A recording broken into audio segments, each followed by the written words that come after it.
Emily, pahingi pa isang beer, please. Pero Ninong, nakakarami ka na po. Lasing ka na.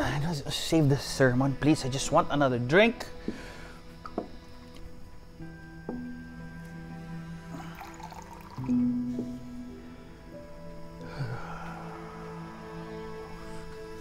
Kaya ko sana may masama eh.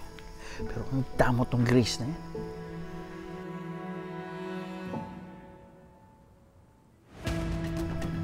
I stand by my decision. Hanggat hindi niya ako tinutulungan, hindi makakalis at makakabalik yan. Alien yan. Kung saan planeta man siya nanggaling. He will be stuck here in this human world. What?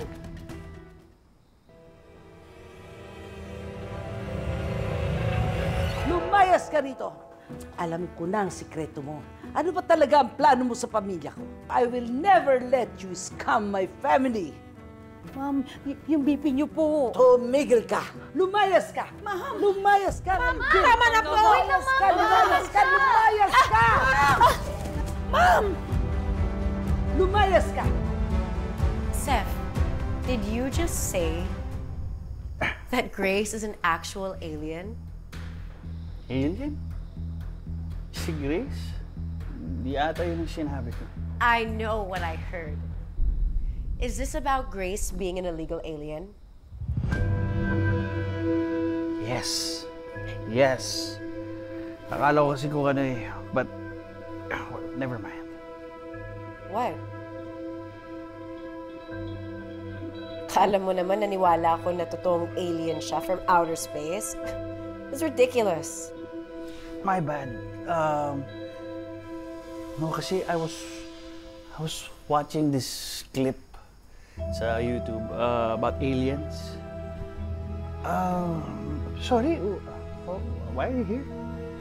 Well, pina-background check namin ni Tita Nova si Grace, and it turns out wala siyang records. Even her name isn't real. Are you aware of this? Because sinabi mo sa party na kilala mo siya dati pa. Hindi. Kung ano man yung sinabi mo ni Carlos. At naniwala ka naman agad. For God's sake, Seth, you are a psychiatrist. Eh, hindi mo man lang nabasa yung babaeng yun nung na-meet mo siya? God.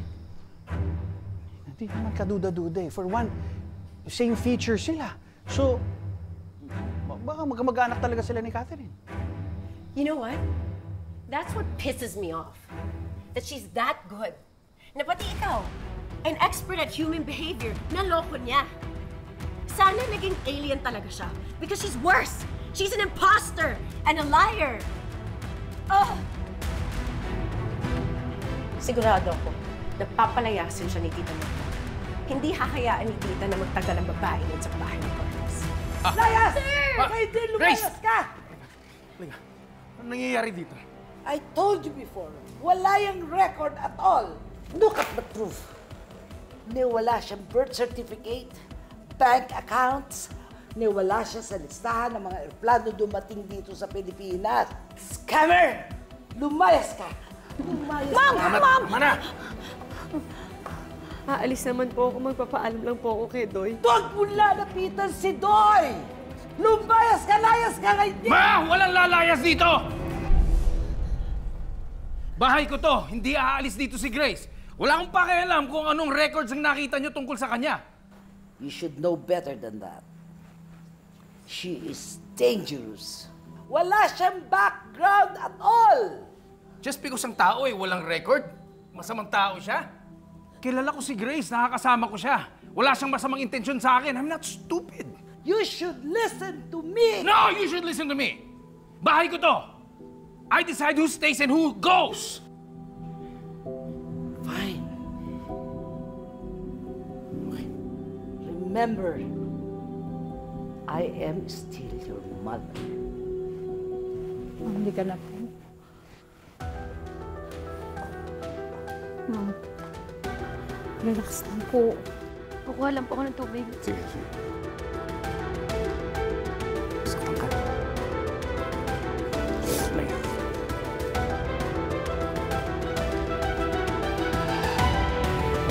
Wala na siya.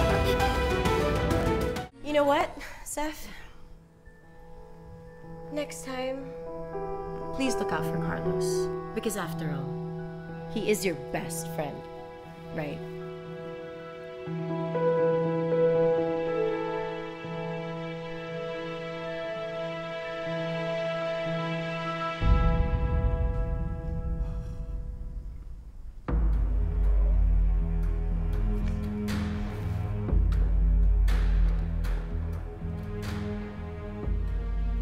Ninong, paano kung pinalis na yung alien sa bahay ni na Kuya Carlos? I have to check that out first. Can you get my phone? It's in my room.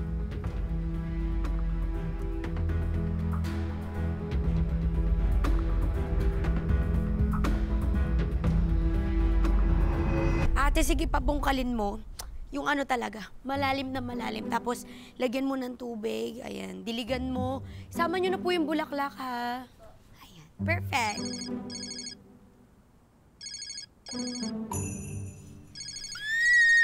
Bakit ako tinatawagan ni Dok? Dok, nanginginig ako. Wait. Hi, Dok. Marites, si Carlos, kamusta? Okay ba siya? Pwede ba siyang puntahan? I just wanna check up on him. Kung nasa good mood lang siya. Naku, Dok, parang wrong timing po. Nag-away sila nung mama niya eh.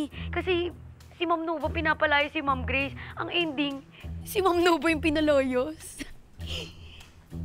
Ay, Dok, hindi naman sa chismosa, pero totoo ba? Sabi kasi ni Ma'am Nova, scammer daw si Ma'am Grace. No, I don't know. I'm not sure. Sabi ko ni, si Ma'am Nova talaga palagawat. I knew it. Sige, pasabi na lang, next time na lang ako dadaan. Salamat, Marites. Sige po. Dok! Di ba ako nakapag-I love you, Dok? Pinamamanong. So, nasa poder pa ni Carlos yung alien?